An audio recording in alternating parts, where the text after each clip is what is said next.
এক গ্রামে লাবণ্য নামের খুব সুন্দরী একটা মেয়ে ছিল। লাবণ্যর মাথা ভর্তি ছিল ঘন কালো চুল। লাবণ্যর চুল দেখে সবাই হিংসা করত আর ভাবতো, ইস, আমার যদি ওর মতো এত সুন্দর চুল থাকতো। সবাই লাবণ্যর কাছে এসে জিজ্ঞেস করত, ওর চুলের এত সুন্দর হওয়ার রহস্য কি। লাবণ্য শুধু সবার কথা শুনে মেটে মেটে হাসতো।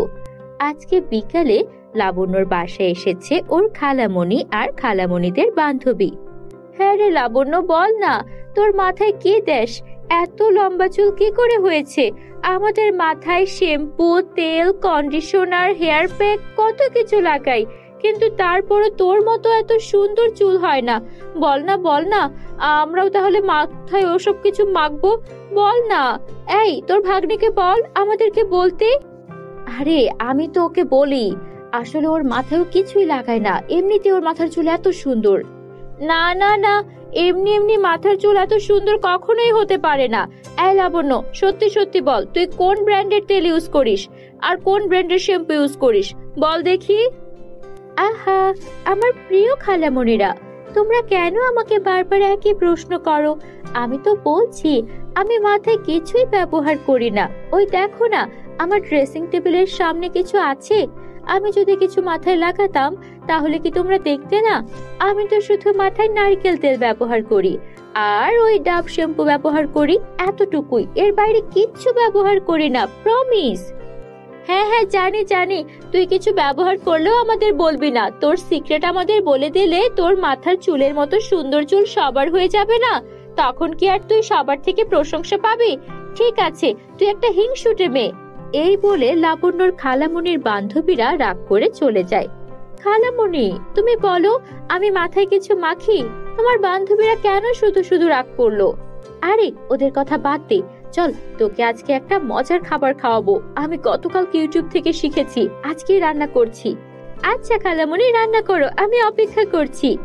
বন্ধুরা, তোমরা যারা যারা আমাদের গল্পটি দেখছো, তোমাদের নাম কমেন্টে লিখে ফেলো। আমরা তাহলে নেক্সট গল্প তোমাদের নাম দিয়ে বানাবো। আর হ্যাঁ, এরপর কোন জাদুর গল্পটি দেখতে চাও লিখতে ভুলো না যেন। লাবণ্য ওর খালামণির সঙ্গে অনেক খুশি ছিল। লাবণ্যর খালামণি লাবণ্যর জন্য চিকেন চাউমিন আর চিজি পাস্তা বানাচ্ছিল। লাবণ্য অনেক খুশি ছিল আর মজা করে দুইজন মিলে খাবার খাচ্ছিল। তখনই ওদের বাড়িতে একজন বৃদ্ধ মহিলা আসে। বাড়িতে কেউ আছো? আমি অনেক দিন হয় কিছুই খাই না, আমাকে কিছু খেতে দিতে পারো? বড্ড ক্ষুধা লেগেছে। কে আছো? আমাকে কিছু খেতে দাও। ও খালামণি, বাইরে একজন বুড়িমা এসেছেন, ওনার নাকি ক্ষুধা পেয়েছে। আমি তো এত খাবার খাবো না, এই খাবারটুকু বুড়িমাকে দিয়ে আসি। হ্যাঁ, তোর ইচ্ছা দিয়ে আয়, তুই তো সব সময় সবাইকে সাহায্য করিস। আমার লক্ষ্মী ভাগ্নি, যা যা দিয়ে আয়। তারপর লাবণ্য ওর খালামণিকে গিয়ে জড়িয়ে ধরে হাত করে তারপর বুড়িমার কাছে যায় খাবারগুলো নিয়ে। বুড়িমা, আমরা তো ভাত তরকারি রান্না করিনি, এই চিকেন চাউমিন আর চিজি পাস্তা আছে, এগুলো আপনি খেতে পারবেন তো? ক্ষুধার সময় সামনে খাবার থাকাটাই জরুরি। কি খাচ্ছি তা দেখার সময় আছে? একটু খেতে পারলেই বাঁচি। দাও দাও, যা আছে তাই দাও দেখি, একটু খেয়ে প্রাণটা জুড়াই। আহ, খেয়ে বড্ড শান্তি পেলাম। তোমাদের অনেক অনেক ধন্যবাদ, তোমরা আমার অনেক বড় উপকার করলে। তোমাদেরকে কি দিয়ে যাব তা তো বুঝেই পাচ্ছি না। পুরো গ্রাম ঘুরেছি, কিন্তু পুরো গ্রাম ঘুরেও কোনো লাভ হয়নি, কেউ এতটুকুও সাহায্য করেনি। তোমাদেরই দেখলাম আমাকে খাওয়ালে, তোমরা বড্ড ভালো। ওই মেয়েটাকে, উনি আমার খালামণি। তোমরা দুইজনই ভালো, তোমাদেরকে তাই একটা উপহার দিয়ে যেতে চাই। এই নাও, এগুলো সোনার রূপার শ্যাম্পু, এগুলো মাথায় লাগিও। এখন আমি আসি। এই বলে বুড়িমা সেখান থেকে চলে গেল। লাবণ্য সেই সোনা রূপার শ্যাম্পু নিয়ে ওর খালামণিকে দিল। খালামণি দেখো, ওই বুড়িমাই শ্যাম্পু দুটো দিয়ে গেছেন, বলেছেন এগুলো সোনা রূপার শ্যাম্পু। সোনা রূপার আবার শ্যাম্পু হয় নাকি? দেখতে সোনা রূপার মতো, কিন্তু আসলে কি এগুলো সোনা রূপার? আরে না, বুড়িমা হয়তো মজা করেছেন। যাই হোক, তোর মাথা ভর্তি তো এমনিতেই সুন্দর চুল, আমার মাথায় তো একটুও চুল নেই। যাই, আমি বুড়িমার দেওয়া এই সোনা রূপার শ্যাম্পু মাথায় দিয়ে দেখি আমার মাথার চুল সুন্দর হয় কিনা। তারপর লাবণ্যর খালামণি বুড়ির দিয়ে যাওয়া সেই সোনা রূপার শ্যাম্পু দিয়ে মাথার চুলগুলো সুন্দর করে ধুয়ে পরিষ্কার করে। কিন্তু হিতের বিপরীত হয়, তার মাথার সব চুল পড়ে টাক হয়ে যায়। হ্যাঁ লাবণ্য, হে কি হলো রে? আমার মাথার সব চুল পড়ে টাক হয়ে গেল কেন? হে কি সর্বনাশে কাণ্ড! এই শ্যাম্পু দিয়ে আমার মাথার সব চুল যে পড়ে গেল। হায় হায় হায়, এখন আমি সবার সামনে যাব কি করে? আমার মুখ দেখাবো কি করে? হে কি সর্বনাশ হলো আমার! হায় হায় হায় হায় হায়। কিন্তু কিছুক্ষণ যেতেই ঘটলো আরেক কাণ্ড। লাবণ্যর খালামণির মাথার সব চুল পরিবর্তন হয়ে সোনা আর রূপার চুল হয়ে গেল।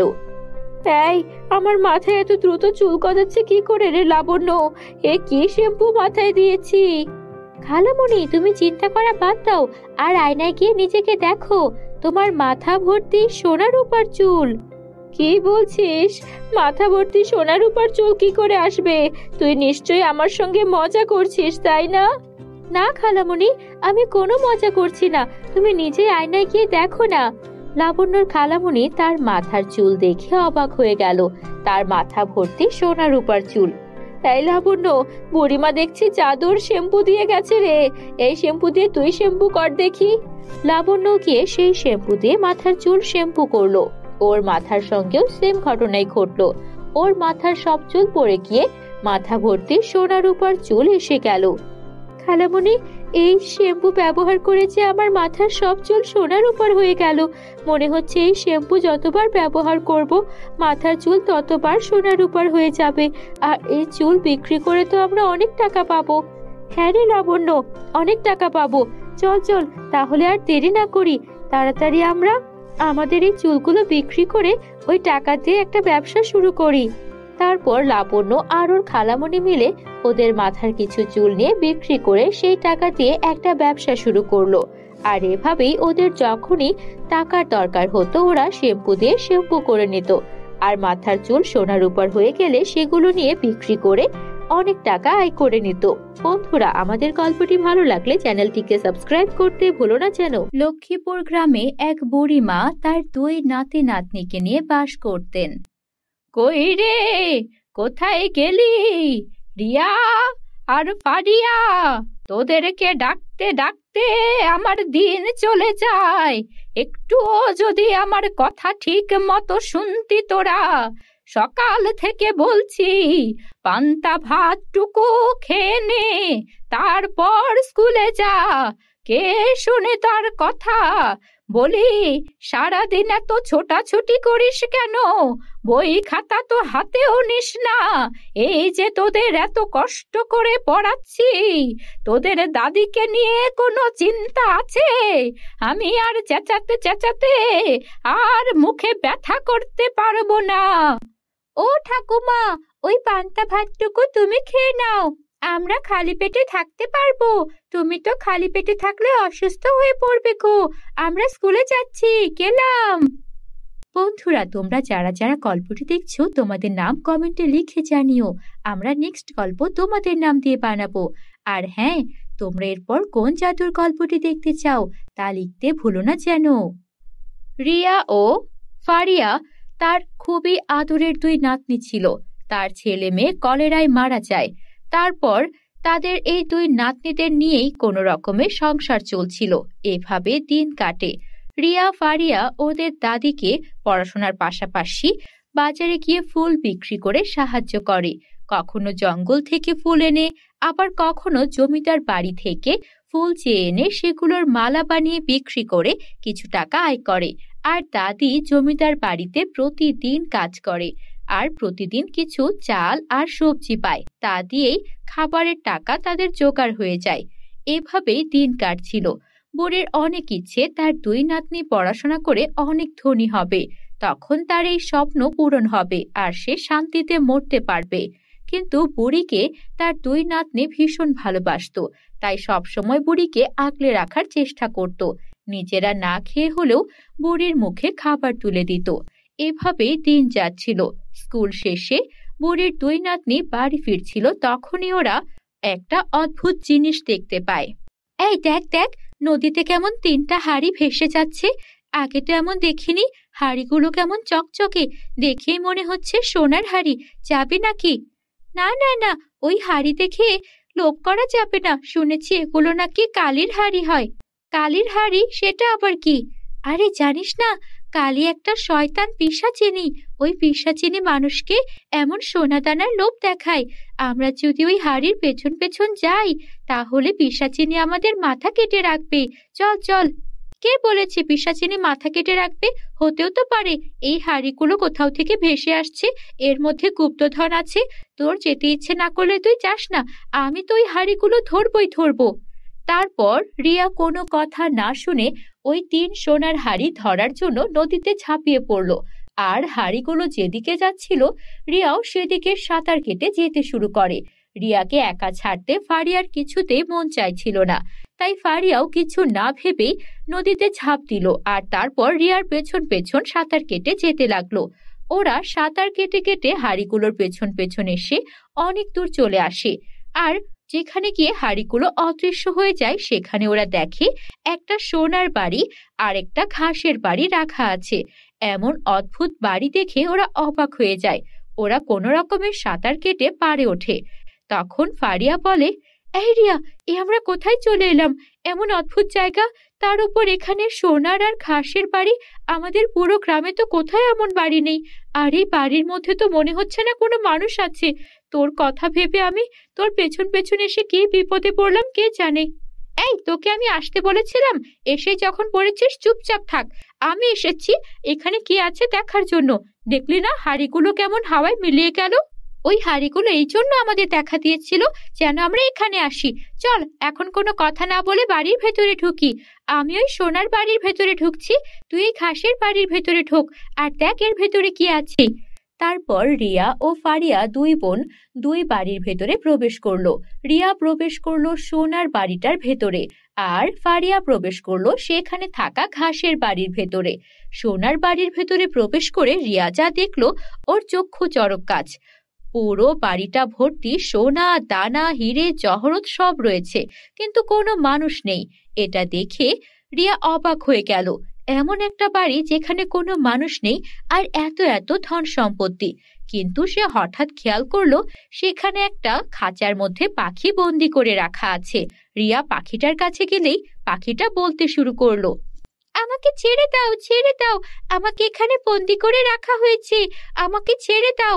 এই বাড়িতে যা আছে এই সব কিছু তুমি নিতে পারো, কিন্তু তুমি যদি আমাকে ছেড়ে দাও তাহলে আমি তোমাকে অন্য কিছু দেব। আমাকে প্লিজ ছেড়ে দাও। তোমাকে ছেড়ে দিলে তুমি আমাকে কি দেবে সেটা আমার দরকার নেই। এই সোনাদানারও আমার দরকার নেই। আমি তো কৌতূহল বশত এসেছি। আগে বলো, তুমি এখানে বন্দি হলে কি করে? সে অনেক কথা। এক জাদুকর্ণী আমাকে এখানে বন্দি করে রেখেছে। এটা জাদুকর্ণীর বাড়ি। জাদুকর্ণী এলো বলে। তাড়াতাড়ি চলো, এখানে বেশিক্ষণ থাকা যাবে না।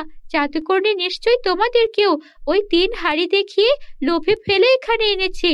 হ্যাঁ, আমি আর আমার বন্ধু এসেছি, কিন্তু লোভে পড়ে নয়, কৌতূহল বশত এসেছি। তাই তো, আমিও আগে একটা মানুষ ছিলাম। আমাকে জাদুকর্ণী পাখি বানিয়ে বন্দি করে রেখেছে। তাড়াতাড়ি আমাকে এখান থেকে মুক্ত করো, মুক্ত করো। তারপর রিয়া তাড়াতাড়ি পাখিটাকে মুক্ত করলো। পাখিটাকে মুক্ত করা মাত্রই পাখিটাও রিয়ার মতো খুব সুন্দর একটা ফুটফুটে মেয়ে হয়ে গেল। আর তারপর ওরা দুজন গিয়ে প্রবেশ করলো ঘাসের বাড়িতে, যেখানে গিয়ে দেখলো ফারিয়া সেই ঘাসের বাড়ির ভেতরে গিয়ে ওই জাদুকর্ণীর সঙ্গে কথা বলছে। তুই এখানে এসেছিস আর তুই বলছিস তুই আমাকে ভয় পাচ্ছিস না? তুই কি জানিস আমি এখন তোকে এখানে পাখি বানিয়ে রাখতে পারি? তুই এখানে এসেছিস, আমার হাতে বন্দি হয়েছিস। আমি জানি ওই সোনার বাড়িতে তোর এক বোনও আছে। হা হা হা হা হা। এবার তোদের দুইজনকে পাখি বানিয়ে রেখে দেব। জাদুকরনী, আমাদেরকে পাখি বানিয়ে রেখে দিয়ে তোমার কি লাভ? তুমি এভাবে পাখি বানিয়ে কি মজা পাও? তুমিও তো মানুষ, নিশ্চয়ই তুমি কোনো না কোনো কষ্ট পেয়ে এমনটা করছো। বলো না, তোমার সঙ্গে কিছু হয়েছে? তখন জাদুকরনীর চোখ ছলছল করে ওঠে। তখন জাদুকরনী বলে, অনেক বছর আগে আমারও একটা ছোট্ট মেয়ে ছিল। গ্রামবাসীরা আমি জাদুকরনী বলে আমার মেয়েটার বলি দিয়ে দিয়েছে, আর আমাকে পুড়িয়ে মারার চেষ্টা করেছে। কিন্তু জাদু বলে আমি বেঁচে গেছি, তাই আমি কাউকে সহ্য করতে পারি না। গ্রামের সবার মেয়েকে আমি এভাবেই সোনার হাড়ির লোভ দেখাই। কি বলছো এসব? তোমার সঙ্গে তো অন্যায় হয়েছে, কিন্তু তুমি যা করছো তাও তো অন্যায়। তুমি আজ পর্যন্ত এমন কত পাখি বন্দি করেছো? সে অনেক করেছি। আমার কাছে 100 পাখি বন্দি আছে। ওরা সবাই কোনো না কোনো গ্রামের মেয়ে। আমার প্রতিশোধ শেষ হয়নি। তারপর ফারিয়া সেই জাদুকরনীকে নিয়ে গিয়ে দেখলো সেখানে অনেক অনেক পাখি বন্দি করে রাখা আছে। ফারিয়া তখন জাদুকরনীকে বলল, তুমি যেমন তোমার সন্তান হারিয়ে দুঃখ পেয়েছো, তেমন এখন সব মায়েরাও দুঃখ পাচ্ছে। আর তুমি যদি আমাদেরকে ছেড়ে দাও, তুমি যদি সবাইকে ক্ষমা করে দাও, তোমার মেয়ের আত্মাও শান্তি পাবে। তুমি এমন প্রতিশোধ নিয়ে না বেঁচে থেকে সুন্দর একটা জীবন যাপন করতে পারো। আর বিনিময়ে দরকার হয় তুমি আমাকে বলি দিয়ে দাও, তারপরও তোমার এই প্রতিশোধ বন্ধ করো। জাদুকরনীর এসব শুনে ভারী মায়া হলো। জাদুকরনী তখন সব পাখিকে মুক্ত করে দিল, আর সবাই যার যার বাড়ি ফিরে গেল। আর এদিকে জাদুকরনীও ঠিক করলো সে আর কাউকে বন্দি করবে না। জাদুকরনী ওদের দুই বোনকে অনেক অনেক স্বর্ণমুদ্রা দিয়ে বাড়ি পাঠিয়ে দিল। এরপর ওদের আর কোনো কষ্ট রইল না। ওরা ওদের দাদিকে নিয়ে সুখে শান্তিতে থাকতে লাগলো।